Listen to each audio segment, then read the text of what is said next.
Hello friends, good morning. तो आज के इस वीडियो में हम लोग देखेंगे कि पीएच स्केल क्या है।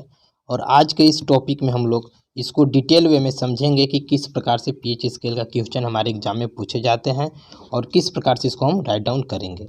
तो फर्स्ट ऑफ ऑल तो हम आप लोग को स्वागत करना चाहते हैं कि हमारा यूट्यूब चैनल का नाम है वे फिजिक्स पॉइंट। अगर आप हमारे पहली बार इस चैनल पर आए हैं तो सब्सक्राइब जरूर कर दीजिएगा।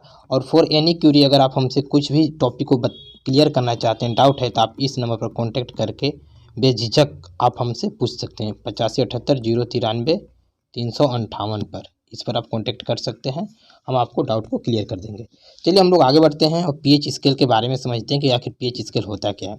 अगर हम आगे बढ़े तो ध्यान से आपको दिखाई दे रहा होगा कि क्वेश्चन में क्लियर रूप से आपको बोल रहा है कि आखिर पीएच स्केल होता क्या है। तो अगर पीएच स्केल की हम बात करें तो पीएच स्केल में हम समझेंगे कि एसिड और बेस दो टॉपिक आता है। एक हमारा होता है एसिड और एक होता है बेस। इस एसिड को हम लोग बोलते हैं अम्ल, इस एसिड को बोलते हैं अम्ल, और बेस को हम लोग बोलते हैं क्षार। तो इन लोग दो टॉपिक पर ही हमारा ये टॉपिक जो है पीएच स्केल कंप्लीट हो जाता है।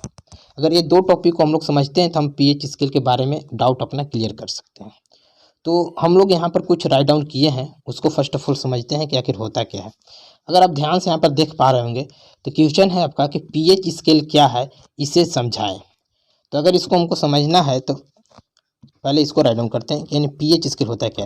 पीएच स्केल एक वह पैमाना होता है जो किसी पदार्थ की अम्लता या क्षारीयता का उसके विलयन में हाइड्रोजन आयनों की सांद्रता के आधार पर व्यक्त करता है। पीएच स्केल की खोज सोरेनसन ने की थी। पीएच स्केल की सीमा 0 से 14 तक होती है। यदि पीएच का वैल्यू ग्रेटर देन 7 होगा तो उसको अम्लीय या क्षारीय के नाम से हम लोग जानते हैं। तो ग्रेटर और लेस कैसे होता है इसके बारे में हम लोग समझेंगे, आगे पढ़ेंगे। तो फर्स्ट ऑफ ऑल हम लोग को करना क्या है कि यहाँ पर अगर आगे हम बढ़ते हैं तो आपको दिखाई दे रहा होगा कि पीएच स्केल का इंपोर्टेंस क्या है। पीएच स्केल में दो पॉइंट सबसे ज़्यादा फेमस होते हैं, एक अम्ल और एक होते हैं क्षार।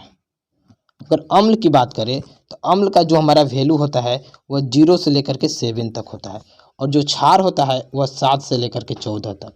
अगर यहाँ पर और हम ध्यान से देखें तो दो कॉमन वर्ड आ रहा है। कौन कौन कॉमन वर्ड आ रहा है? एक 7 आ रहा है, यहाँ पर भी, यहाँ भी 7। तो 7 जो हमारा है उदासीन हो जाता है। ये क्या हो जाता है? हमारा उदासीन रहता है। उदासीन मतलब कि वैसा ना तो वह क्षार में काउंट होता है, ना ही अम्ल में काउंट होता है। तो टोटल कंक्लूजन क्या मिला कि 0 से लेकर के 6 तक जो भी हमारा वैल्यू रहेगा वह अम्ल के अंतर्गत आएगा, और 8 से लेकर के 14 तक जो भी संख्या रहेगा वह हमारा क्षार में आएगा। तो अम्ल और क्षार आपको समझ में आ गया होगा कि अम्ल हमारा हमेशा जो है प्रोवाइड करता है H+ आयन प्रोवाइड करता है। अम्ल जो हमारा है H+ आयन प्रोवाइड करता है। अम्ल H+ आयन प्रोवाइड करता है, देता है, जबकि क्षार जो होता है हमारा OH- आयन देता है। क्या देता है? OH- ion. तो H+ आयन जब भी हमारा होगा 0 से लेकर 6 के बीच में होगा, और जो OH- हमारा होगा ये होगा 8 से लेकर के 14 तक। तो जो भी वैल्यू अगर आपको मिलता है, अगर आपको देखने को मिलता है 0 से लेकर 6 के बीच में, तो आप बोल सकते हैं कि वो हमारा H+ आयन दे रहा है, इसलिए वो हमारा क्या हो जाएगा? एसिड हो जाएगा, अम्ल हो जाएगा। क्या हो जाएगा? एसिड हो जाएगा, अम्ल हो जाएगा। अगर आपको कहीं देखने को मिलता है 8 से लेकर के 14 के बीच में, तो इसको आप बोल सकते हैं कि यह आपका क्षार है। क्या है? क्षार, जिसको हम लोग बोलते हैं बेस। ठीक है ना। तो इस प्रकार से हम इसको समझ सकते हैं और अपना डाउट क्लियर कर सकते हैं। और आगे हम जैसे ही बढ़ते हैं तो यहाँ पर आपको क्लियर रूप से दिखाई दे रहा है, वो बोल रहा है कि किसी भी द्रव का पीएच सदैव उसकी प्रकृति बतलाता है। यानी जो पीएच स्केल होता है हमारा, वह उसका प्रकृति बतलाता है कि वह अम्ल है या क्षार है। यहाँ पर आपको दिखाई दे रहा होगा कि किसी भी द्रव का पीएच सदैव उसकी प्रकृति बताता है कि उस विलयन की प्रकृति क्या है। अगर किसी विलयन का पीएच 7 से कम होगा, क्या होगा? अगर उसका विलयन का पीएच 7 से कम होगा तो वह हमारा क्या हो जाएगा? वह हमारा हो जाएगा अम्ल। क्या हो जाएगा? अम्ल, याद रखिएगा। और अगर कहीं उसकी प्रकृति अम्लीय होगी, और जितना पीएच कम होगा उतना ही अम्लीय ज़्यादा होगा। कहने का मतलब है, अगर हम आपको बोल दें कि दो आपका या चार किसी चीज़ का पीएच वैल्यू दिया हुआ है, सपोज दैट मान लीजिए एक 8 है, 7 है, 6 है, 3 है। अब बोलेंगे कि इसमें सबसे ज़्यादा पीएच सबसे ज़्यादा अम्ल की मात्रा किस में है, तो ये हमारा 3 हो जाएगा। उसके बाद किस में है? 6 हो जाएगा। उसके बाद कितना है? 7। तो 7 हमारा उदासीन होता है। क्या होता है हमारा? 7 उदासीन होता है। और 8 हमारा जैसे ही आगे बढ़ेंगे 7 से ऊपर, तो ये हमारा क्षार में इंटर कर जाएगा। कहाँ इंटर कर जाएगा? क्षार में हो जाएगा। चलिए आगे बढ़ते हैं और इसको और समझते हैं हम लोग थोड़ा सा। और उसी प्रकार से अगर हम आगे बात करें तो यहाँ पर आपको दिखाई भी दे रहा होगा कि बोल रहा है कि ठीक उसी प्रकार पीएच का मान 7 से ऊपर होने पर क्षारीय हो जाता है। ये 2 पॉइंट पर ध्यान दीजिएगा। अगर 7 से ऊपर होगा, पहले भी हम बतला चुके हैं, तो यह इसका जो प्रॉपर्टी हो जाएगा वह क्षार हो जाएगा। कैसा हो जाएगा? बेस हो जाएगा। और कहीं 7 से नीचे रहता, क्या रहता? 7 से नीचे रहता, तो उस कंडीशन में हमारा क्या हो जाएगा? वह हमारा एसिड हो जाएगा, यानी 7 से नीचे। और 7 से नीचे का मतलब क्या हुआ? 6, 5, 4, 3, 2, 1। ये सभी अगर कहीं पर भी नज़र हमको आ गए, पीएच मान किसी का भी वैल्यू दिखाई दिया, तो इसको हम बोल सकते हैं कि हमारा एसिड है। क्या हमारा है? एसिड है। कोई दिक्कत? आगे चलते हैं तो फिर आपको दिखाई दे रहा होगा कि कुछ महत्वपूर्ण पदार्थ के पीएच दिए गए हैं, उसे हम लोग यहाँ पर क्लियर कर सकते हैं कि वह अम्ल होगा या क्षार होगा। जैसे कि आपको यहाँ पर दिखाई दे रहा होगा कि समुद्री जल है, समुद्री जल में हमारा 8.4 दिया है, तो 8.4 है, इसका मतलब है 7 से ज़्यादा है। तो 7 से ज़्यादा है तो इसका कैसा हमारा हो जाएगा? स्वाद क्षार होगा। ये क्या होगा? हमारा क्षार होगा। रक्त की बात करें, जो हम लोग का ब्लड है, तो ब्लड देखिए 7.4 है, तो ये हमारा अम्ल नहीं है, यह क्षार है। क्यों? क्योंकि हम आपको बतलाए हैं कि 7 रहेगा तो उदासीन हो जाएगा, और 7 से ज़्यादा रहेगा तो क्षार रहेगा, और 7 से कम रहेगा तो अम्ल रहेगा। उसी प्रकार से हम आगे बढ़ें तो आपको और यहाँ पर दिखाई देगा, जैसे दूध दिया हुआ है। अगर दूध की हम बात करें तो दूध में जो हमारा दिया है एसिड का मात्रा, सॉरी, वो 6 पॉइंट दिया है 5, तो यानी 7 से कम है, तो इसलिए हमारा क्या ये हो जाएगा? अम्ल। क्या हो जाएगा? ये अम्ल।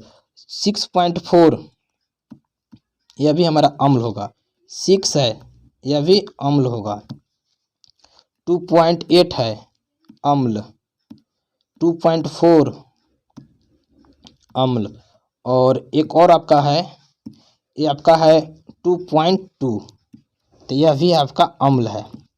अब इसमें क्वेश्चन उठता है कि जो हमारा यह वैल्यू दिया हुआ है, इसमें सबसे ज़्यादा अम्ल की मात्रा किसमें है? यानी ज़्यादा अम्ल, स्ट्रॉन्ग अम्ल कौन है, प्रबल अम्ल कौन है? तो अगर प्रबल अम्ल की हम बात करें तो जो 1 से स्टार्ट होकर के 6 तक हमारा क्या रहता है? अम्ल रहता है। 1 से हमारा 6 तक जो है अम्ल है। क्या है? ये अम्ल है। अगर यह अम्ल है तो जो सबसे छोटी इकाई है ना, वही हमारा ज़्यादा स्ट्रॉन्ग होगा। तो अगर इसको समझना है तो आप इस प्रकार से समझ सकते हैं। जैसे मान लीजिए हम बोल दें कि एक हम आपको ले लेते हैं ग्राफ, और उसके माध्यम से हम लोग समझते हैं। एक हम ले लिए, सपोजट मान के चलिए इस प्रकार से, और हम बोल दिए कि इसका वैल्यू यहाँ से लेकर के यहाँ तक टोटल 14 है। कितना है? 14 है। अगर यह 14 है तो इसको हम 2 बराबर भागों में बांट देते हैं।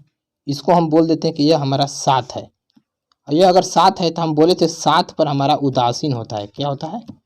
उदासीन। ठीक है। और इधर जो हमारा है 1, 2, 3, 4, 5, 6, 7 हो गया। इधर आगे बढ़ेंगे तो 8, 9, 10, 11, 12, 13, 14, इस प्रकार से बढ़ते जाएगा।